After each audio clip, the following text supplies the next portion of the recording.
आचार्य श्री के चरणों में सादर नमन और प्रणाम करती हूँ। मैं सबसे पहले तो आपका आभार और धन्यवाद भी करना चाहूँगी कि आप राहतगढ़ में विराजमान हुए। और दूसरी बात, 2018 में जब मैं विधायक थी तो मुझसे एक मीडिया बंधु ने पूछा, क्योंकि सेंट्रल गवर्नमेंट ने अर्बन डेवलपमेंट मिनिस्ट्री ने एक स्टडी की थी क्राइम रिकॉर्ड ब्यूरो से, उसमें ये पाया गया था कि सागर देश भर में सबसे सुरक्षित सिटी है रहने के लिए। तो मुझसे पूछा गया कि सागर सबसे सुरक्षित क्यों है, तो मैंने यही जवाब दिया था कि हमारे जो आचार्य श्री जैन समाज के माध्यम से जो मार्गदर्शन हमारे युवाओं को सही दिशा में चलने का, अहिंसा मार्ग पे चलने का मिलता है, वही कारण है कि सागर आज सबसे ज़्यादा सुरक्षित सिटी है। तो उसके लिए बहुत बहुत आपका धन्यवाद और आभार। और गुरुवर, मेरा बस यही प्रश्न है आपसे कि जब मैं लोगों के बीच में जाती हूँ, हर प्रकार के लोग मिलते हैं, लेकिन आज अहिंसा मार्ग का हम ज्ञान देते हैं और कई लोग उसका धर्म का भी पालन करते हैं। उनके मन में ये विचार आता है कि जो धर्म का पालन नहीं कर रहे हैं, अहिंसा मार्ग पर नहीं चल रहे हैं, कहीं ना कहीं वो ऊंचाइयां छू रहे हैं, दूसरों को जो प्रताड़ित कर रहे हैं फिर भी आगे बढ़ रहे हैं। तो उनके मन में जब ये विचार आता है कि हम सही मार्ग पे हैं, धर्म के मार्ग पे हैं, अहिंसा के मार्ग पे हैं, तो कहीं ना कहीं कुछ कष्ट क्यों है?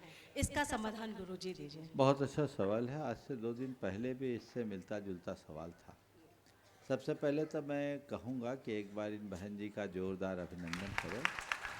इन्होंने जो उत्तर दिया वो इस बात का प्रमाण है कि इनके हृदय में गुरुओं के प्रति, धर्म के प्रति, अहिंसा के प्रति गाढ़ निष्ठा है।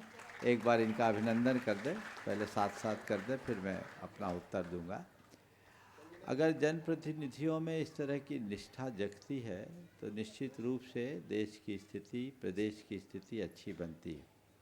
आपने जो सवाल किया है कि अहिंसा का या धर्म का पालन करने के बाद भी व्यक्ति पीछे रह जाता है और जो उससे विमुख है वो आगे बढ़ जाते हैं, मैं इस विषय में पुनः दोहराना चाहूँगा कि सच्चे अर्थों में धर्म का पालन करने वाला ही सुरक्षित रहता है, आगे बढ़ता है, अधर्म के मार्ग में चलने वाला नहीं।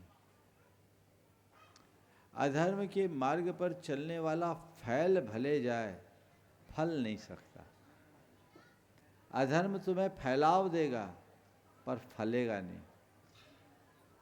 जिन लोगों को आप आगे बढ़ते देख रहे हैं उनके जीवन में अंतर उतर कर देखने की कोशिश करें। उनके अंदर कितना तनाव, भय, चिंता और आशंका भरी है। कदम कदम पर तो कैसे बढ़ रहे हैं मालूम? ये लोग कैसे लोग हैं? ये वे लोग हैं जो ब्रांडेड जूता पहने हैं, लेकिन वो जूता उनको काट रहा है। लोगों को उनका जूता दिख रहा है पर वो काट रहा है, उसकी पीड़ा तो वो भोग रहा है। इसलिए मैं कहता हूँ, किसी को ब्रांडेड जूता देखकर परेशान मत हो। ब्रांडेड जूता पहना देखकर अपने आप नंगे पांव ही सही सलामत तो हैं। बताओ, वो नंगे पांव वाला अच्छा या ब्रांडेड जूता वाला अच्छा? तो हमारा धर्म हमसे कहता है, हमारा धर्म ऐसे कहता है, अपने नंगे पैरों को मत कोसो और सामने वाले के ब्रांडेड जूते को मत देखो, अपनी सलामती पर ध्यान दो। सफलता किसी भी गलत मार्ग से मिल सकती है पर सार्थकता केवल धर्म से मिलती है, इस बात को ध्यान में रखें। हमारा मकसद सफलता नहीं, हमारा ध्येय सार्थकता का होना चाहिए। इसलिए जीवन को सार्थक बनाओ।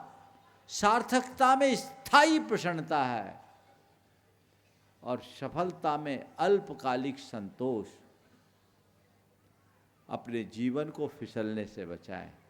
इसलिए मैं चाहूँगा अपने आप को मजबूत बनाएं। हमारे शास्त्रकारों से भी ये सवाल पूछा गया और उन्होंने यही परामर्श दिया, न सीदनपि धर्मेण मनो अधर्मे निवेशिये, अधर्म का नाम च पापा नाम आसु पश्चन विपर्ययन, कि एक धर्मी को कष्ट में फंसा देख करके भी तुम अधर्म में अपना मन न लगाओ, और अधर्मी को फलता फूलता देख करके भी तुम धर्म से विमुख मत हो, क्योंकि वह फैलेगा फलेगा नहीं, और धर्म भले सिकुड़ा रहे पर वो फलवान बनेगा। समझ गए? और मैं आपसे कहता हूँ, बेशरम का पेड़ बहुत तेजी से बढ़ता है, बढ़ता है कि नहीं बढ़ता, और हमेशा हरा बना रहता है। सूखी तेज गर्मी में भी, सूखी धरती में भी बेशरम अगर प्रकट हो गया तो हरा बनता है, बना रहता है, फूल भी दिखते उसमें पर गंध नहीं होती, है ना। लेकिन नारियल का पेड़ दुबला पतला होता है, बढ़ने में टाइम लगता है, पर उसमें जो फल मिलता है वो अमृत तुल्य मिलता है।